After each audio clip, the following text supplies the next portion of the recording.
aabbahay wakhtigaa waxa uu soo aaday qolkii ku jiray adeerkay isla markaasna baaskoolada ayuu ku qabtay. adeerkay wuxuu lahaa walaal ha idilin maxaa yeelay anu isdifaac ayaan ku jiray iyaga ayaa idil lahaa haddii aan u dili lahayn. laakiinse aabbahay taas kama uusan dhegaysan maxaa yeelay waxa uu ku dhawaaqay adigu waad u qalantaa inaad dhimato intaa wixii ka badana sii noolaan maysid.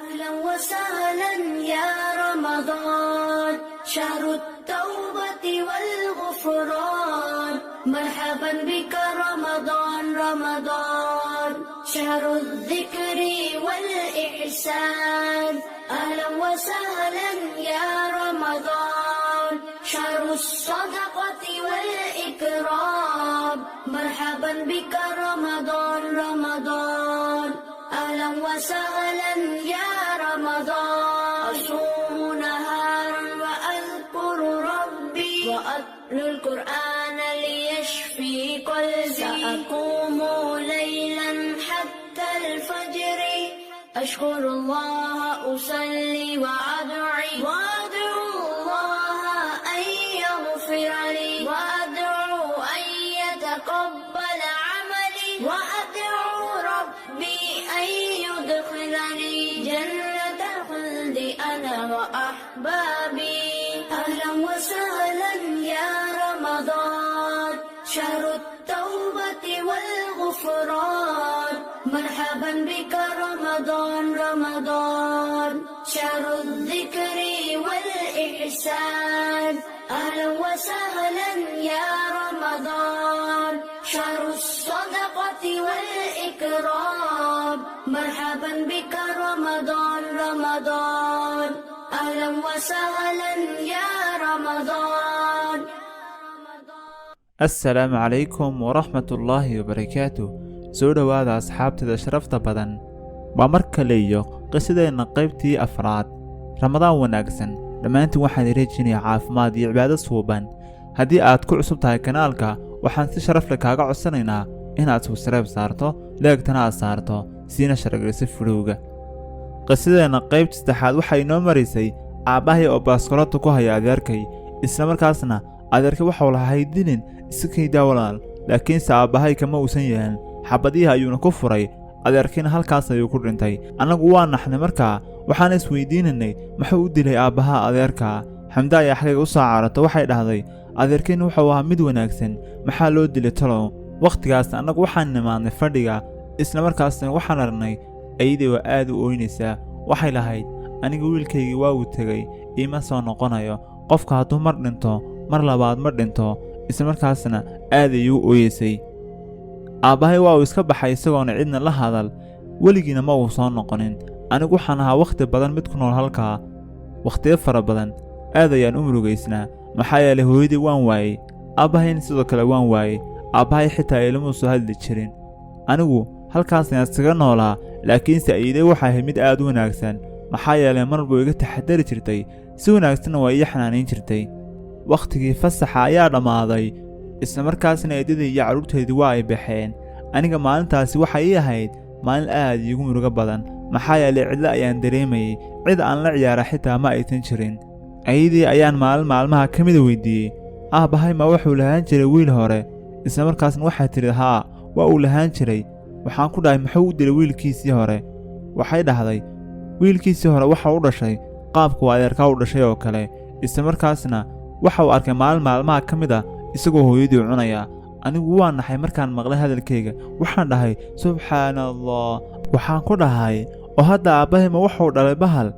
laakiinse ayeeday waxay dhahday maya wiilkaygiiyow aabbaha ma uusan dhalin bahal laakiinse wuxuu dhalay bani aadam. anigu wakhtigaas waan awoodi waayey in aan su'aalaha sii wado waxna ma aanan weydiinin. cuntada ayaan tartiibsiga cunayay. sannad kasta marka la gaadho wakhtiga fasaxa waxaa noo iman jiray eedada iyo labadeeda carruurta. isla markaasna anigu xamda ayaan iskala sheegaysan jiray. waxaan isweydiin jirnay aabbaha ma wuxuu dhalay cunug bahala laakiinse muxuu u dhalay sabab hooyadaa maxuu dheweeyay iyaduna wax bahala. ayeeday waxay dhahday waa uu dilay markuu arkay isagoo hooyadii cunaya. aniga hadalladaas ayaa maskaxdayda ka dhex guuxayay isla markaasna marba waxaan ahayn kuwa isweydiiyey su'aalahaas. anagu maanaan fahansanayn sirta ka dambaysa waxaan, laakiinse waxaan go'aan ku gaarnay in aanu ogaanno maalmaha ka mid ah wax kasta oo sababay inuu aabbahay bahal dhalo, adeerkiina uu noqdo bahal. waxaanoo dhan maxay yihiin? waxaan isweydiinayey hidimay u leeyihiin xaafaddiinnu inay dhalaan bahal. aniga iyo Xamda inta aanu ka weynaanay waxaan ahayn kuwa su'aalahaas isweydiiya. anigu waxaan soo dhammaystay wakhtigaas waxbarashadaydii, isla markaasna maalmaha ka mid ah ayda ayaan u yimaaday. waxaan ku dhahay, ayay waxaan rabaa inaan aabbahay raadiyo. aydi waa inaxdo waxay dhahday, maya, anuu ma raba inaan arko isaga. waxaan ku dhahay, haye saa hadday tahay eeyo, waan raadinayaa oo kaleeta, laakiinse gurigaaga ma keenayo. waxay dhahday ayday, gurigayga ha keenin, anuu ma raba inaan isaga arko. anigu wakhtigaas waxaan wacay Xamda, isla markaasna waxaan u sheegay wax walba. waxay dhahday, waa si wanaagsan, waan kula raadinayaa aabbaha. waxaana ku dhahay, anigu waxaan rabaa inaan adiga guursado, sidaasna aan aabbahay u sheego. iyadu markii hadalkayga maqashay aad ayay u qoslashay. waxaan ku dhahay, maxaad ku qoslaysaa? waa run, waan ku guursanayaa, taasina ma aha been. waxay dhahday, anigu waan xishoonayaa, waxaan rabaa inaan wakhti siiso aan ku soo fikiro, anigaana kuu soo celin doonaa go'aan markaan gaadho. isla markaan waxaan ku dhahay, waa si wanaagsan. anigu waxaan u yimaaday ayayday, waxaanan u sheegay wax kasta. waxaan ku dhahay, waxaan rabaa inaan guursado Xamda. isla markaasna aad ayay u faraxdo. waxay dhahday, waa si wanaagsan wiilkaygiyow. haddana si kadiis ayay u naxday. waxaan weydiiyey, ayay maxaa kugu dhaco oo kaa naxiyey? waxay dhahday, wiilkayga waxba ma jiraan, si aad moodaysana ma ahan.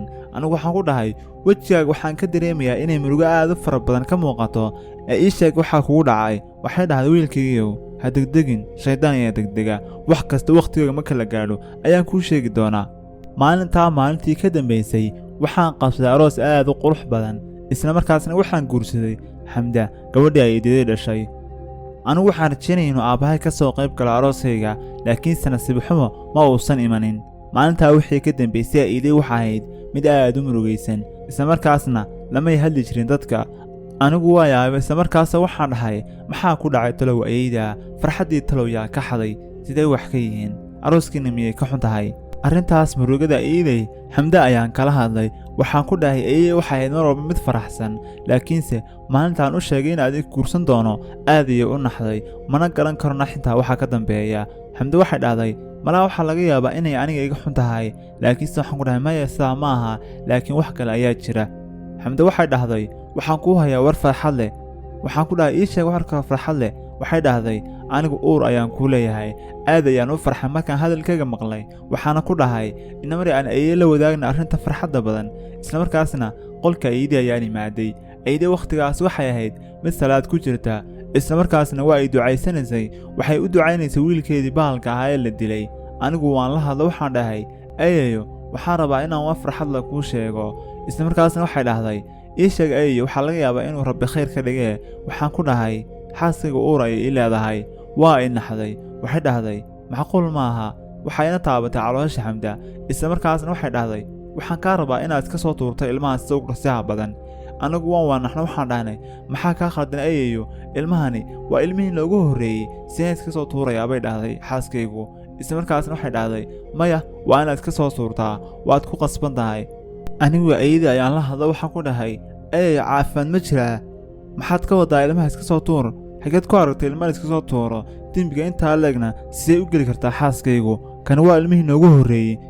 laakiinse ayday ma aysan ahayn mid dhegaysta hadalkayaga. isla wakhtigaasna waxaa wesheed ka muuqatay murugo aad u fara badan. anigu waan yaabnay. waxaan dhahnay, aydaa maxaa maanta ka khaldan? aydaa miyay xanuunsanaysaa? sidee wax ka noqdeen? hadalkiina mayse kale u fahantay? ayadee waxay dhahday, carruurtaydii, waxaa jira waxyaabo fara badan oo idinku ogeyn, laakiinse anigaa idiin sheegi doono marka la gaadho wakhtigeega. idinku waad yeerartihiin, wax badanna ma ogeydiin. aniga ayaa waaye araga, isla markaasna wax walba waan ogahay anigu.